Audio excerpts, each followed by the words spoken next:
Budgerigar পাখি হঠাৎ মারা যায় কেন? 10টি বড় ভুল যা কিন্তু অনেকেই করে থাকে। বাজরিগার পাখি বাঁচাতে এই ভুলগুলো এখনই বন্ধ করো। সো হ্যালো এভরিওয়ান, তোমরা দেখছো Sourav birds aviary YouTube channel. তো আশা করি তোমরা সবাই খুব ভালো আছো আর ভালো আছো তোমাদের বাড়িতে পোষা শখের পাখিরা। তো আজকে কিন্তু এই 10টি কারণ এবং তার সমাধান নিয়ে পুরো ভিডিওতে আলোচনা করব। তার জন্য কিন্তু তোমাদের পুরো ভিডিওটি শেষ পর্যন্ত দেখতে হবে, কোনো জায়গা স্কিপ করলে চলবে না।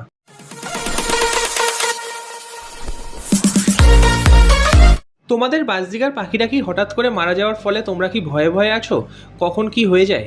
10টা যে মারাত্মক ভুলের কথা আমি বললাম সেই ভুলগুলো নিয়েই কিন্তু এখন আলোচনা করব। অনেকেই কিন্তু আমরা ভাবি যে পাখিরা হঠাৎ মারা যাচ্ছে, কিন্তু আসলে কিন্তু পাখিটা হঠাৎ মারা যায় না। আমরা কিছু আননলেজিংলি এমন কিছু ভুল করে থাকি যার জন্য পাখির শরীর কিন্তু ধীরে ধীরে খারাপ হয়ে যায়, আর একদিন সেই পাখিটা কিন্তু হঠাৎ করে মারা যায়। তো প্রথম যে ভুলটা সেটা হচ্ছে ভুল খাবার দেওয়া। শুধু সিড মিক্স দিলেই কিন্তু হবে না, সঠিক পুষ্টি সমৃদ্ধ খাবারের অভাবে কিন্তু পাখিরা উইক হয়ে পড়ে। দ্বিতীয় যে ভুলটা সেটা হচ্ছে নোংরা জল। আমরা প্রতিদিন জল না বদলালে কি হয়, জলের মধ্যে কিন্তু একটা ব্যাকটেরিয়া তৈরি হয়, এর ফলে ডায়রিয়া জনিত সমস্যার কারণে পাখিরা কিন্তু তখন মারা যায়। 3 নম্বর পয়েন্টে আছে অতিরিক্ত গরম।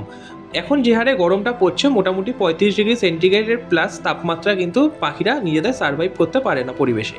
প্রপারভাবে সার্ভাইভ করার জন্য তোমরা পাখিদের কি করবে সেটা নিয়ে পরে আলোচনা করব। 4 নম্বর যে ভুলটা সেটা হচ্ছে ভুল খাঁচার সেট আপ।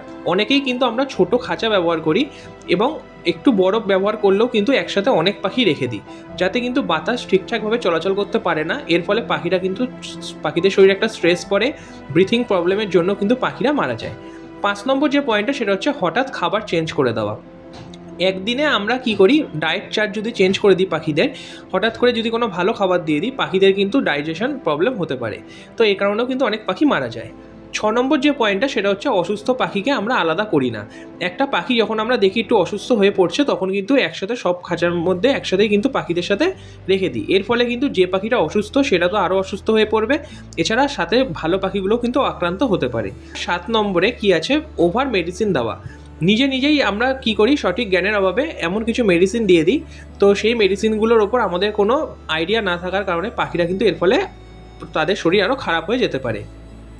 নাম্বার 8, খাঁচা পরিষ্কার না রাখা। খাঁচা যদি আমাদের অপরিষ্কার থাকে, ব্যাকটেরিয়া ইনফেকশন জনিত কারণেও কিন্তু পাখিদের শরীর অসুস্থ হয়ে যেতে পারে। 9 নম্বর পয়েন্টে আছে হচ্ছে পাখিদের একা রাখা। তো দেখো, বাজরিগার পাখি যেহেতু সোশ্যাল বার্ড, এরা কিন্তু একসাথে মিলেমিশে থাকতেই পছন্দ করে। তো পাখিদের একা রাখলে পাখিরা কিন্তু একটা স্ট্রেসে পড়ে যেতে পারে, তো সে কারণে কিন্তু পাখি মারা যায়। নাম্বার 10 এবং ইম্পর্টেন্ট যে পয়েন্টটা সেটা হচ্ছে অসুস্থতা হলে পাখিদের শরীরে আমরা কিন্তু সেইটাকে ইগনোর করে যাই। পাখিরা এক জায়গায় চুপচাপভাবে বসে থাকলে, পাখিরা পালক গা ফুলিয়ে যদি বসে থাকে, তো এগুলো কিন্তু ডেঞ্জার সাইন পাখিদের জন্য। তাহলে এখন প্রশ্ন যে এগুলো সমস্যাগুলো এড়াতে আমরা কি করব? তো প্রথম যেটা করব সেটা হচ্ছে পাখিদের ব্যালেন্সটা, আমাদের ডায়েট চার্টটা ঠিকঠাকভাবে দিতে হবে।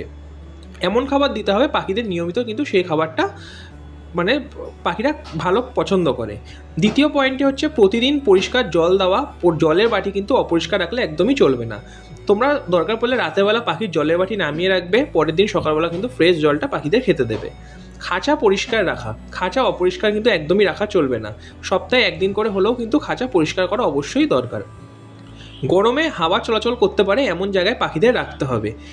তার ফলে কি হবে, পাখিদের কিন্তু সরাসরি সূর্যের আলো পড়তে পারবে না পাখিদের খাঁচায়, এবং পাখিদের যখন বাতাস থেকে ঠান্ডা হাওয়া দেবে পাখিদের শরীরে কিন্তু সেটা প্রবেশ করতে পারে, পাখিদের শরীরও কিন্তু সুস্থ থাকবে। এরপর ছাড়া যেটা পয়েন্টটা সেটা হচ্ছে অসুস্থ হলে পাখিদের কিন্তু অবশ্যই তোমাদের আলাদা রাখতে হবে। তো এই বেসিক জিনিসগুলোই কিন্তু ফলো করলে তোমাদের পাখিগুলো অনেক বেশি কিন্তু সেফ থাকবে। তো তোমরা তো কারা কারা এই ভুলগুলোর মধ্যে কোন ভুলগুলো করতে, তা কিন্তু অবশ্যই তোমরা কমেন্ট করে জানিও। আর ভিডিওটি যদি ভালো লাগে অবশ্যই একটা লাইক করে দিও। আর যারা জানে না অবশ্যই কিন্তু তাদের সাথে শেয়ার করে দিতে পারো, তারাও কিন্তু পাখিদের সঠিক তাহলে কেয়ার নিতে পারবে। আর চ্যানেলে প্রথমবার ভিজিট করলে চ্যানেলটি এখনই সাবস্ক্রাইব করে রাখবে এরকম ইনফরমেটিভ টিপস পাওয়ার জন্য। আর তোমরা কেমন টপিকের উপর ভিডিও চাও সেটা কিন্তু অবশ্যই কমেন্ট করে জানিও।